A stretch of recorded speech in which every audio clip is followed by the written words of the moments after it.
युगपुरुष की दृष्टि उस पर पड़ते ही उसके दोनों हाथ और तीसरी आंख नष्ट हो जाएंगी और वह एक साधारण मनुष्य की तरह दिखाई देगा।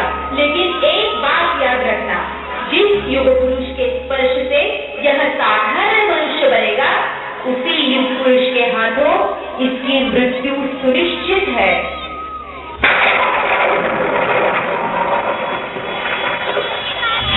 एक दिन भगवान श्री कृष्ण की दृष्टि पड़ते ही शिशुपाल साधारण मनुष्य हो गया, लेकिन राजा बनने के बाद वह बड़ा क्रूर और अत्याचारी हुआ।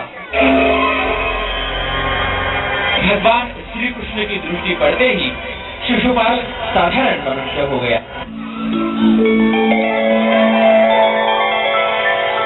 तभी शिशुपाल की माँ ने भगवान श्री कृष्ण को भविष्यवाणी के बारे में बताया और अपने बेटे शिशुपाल को न मारने का वचन लिया। हे भगवान, मेरे पुत्र को जीवन दान दो। हे माते, इस बालक के 100 अपराध को मैं क्षमा दे दूंगा, किंतु उसके बाद इसकी मृत्यु सुनिश्चित है। एक दिन भरी सभा में अग्र पूजा का मान भगवान श्री कृष्ण को देने से शिशुपाल क्रोधित हो गया। उसे वो कदापि पसंद नहीं था। वो आवेश में राजा धर्म को कहने लगा, हे धर्म, सच तो ये है कि तुम सब पांडव अधर्मी हो।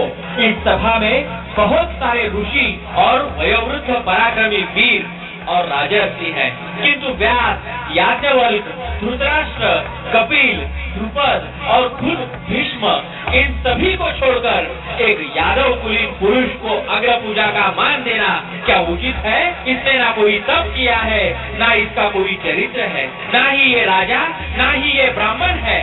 शिशुपाल की यह भ्रष्ट वाणी सुनकर भीष्म ने कहा, हे राजन, भगवान श्री कृष्ण की बराबरी किन्हीं लोगों में कोई नहीं कर सकता, इसलिए अग्र पूजा का मान केवल और केवल भगवान श्री कृष्ण को ही है। इस पर शिशुपाल और क्रोधित हो गया और भगवान